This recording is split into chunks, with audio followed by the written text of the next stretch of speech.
there, but what's your favourite fight then, looking back now? It's a question I always get asked, and I don't always know how to answer it, because on a certain day, another fight can mean more to me. But I always have to ask it to fighters, what's like the best fight when you look back now? Well, I have two top fights that really made the difference in my life. One, of course, becoming a world champion, beating Vanderlei Silva for the vacant world title. That changed my life. I had that kid in me going, dude, you did it. I remember sleeping with my belt for the whole month. My girlfriend at the time, she was like, are you crazy? I go, no, I'm just dedicated. And I love this belt that's sitting here on my lap because I worked my ass off for it. And the second fight, I think a lot of it came from just my life, private life in general at that time was just in turmoil. And I fought Ryan Bader. I remember everyone in the press conference is asking me, so what are you going to do after this fight after you lose? And they were looking at them like they're weirdos. I'm like, what are you talking about? I'm kicking his ass no matter what. And I remember Michael Bisping was doing The Ultimate Fighter, and I went in to go talk to some of his guys, and all the guys are telling me, Tito, man, do the Gravedigger for me. I was like, no, man, you got to wait till Saturday night. When I fight on Saturday night, you can watch me do it on TV. They're like, no, really, stop bullshitting around. Can you just do it for us? Like, no, you'll watch on Saturday night.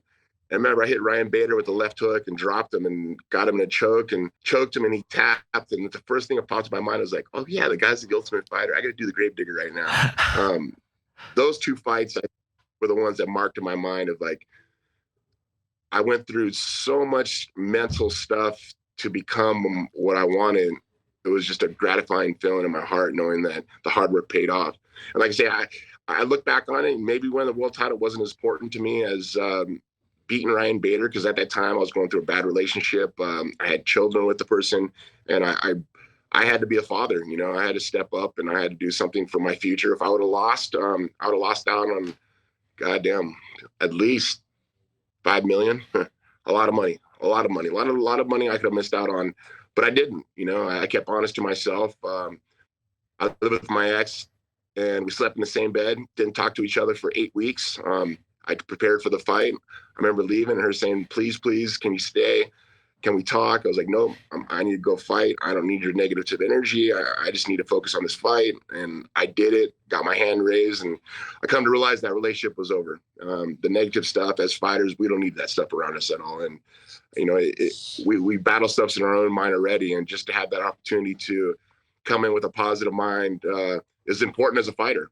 And every fighter needs to understand that relationships, maybe they're not supposed to happen during a fight career, unless you find your partner that's there to support you no matter what. And don't care how long you're training, how many times you're training, putting in the work, and just be a supporter for you. I mean, every man needs someone to support him, I think. And I have that now, with Amber Miller, my wife, actually Amber Ortiz now. So I've been with someone now for the last 9 years that has changed my life completely. It has made me a better man.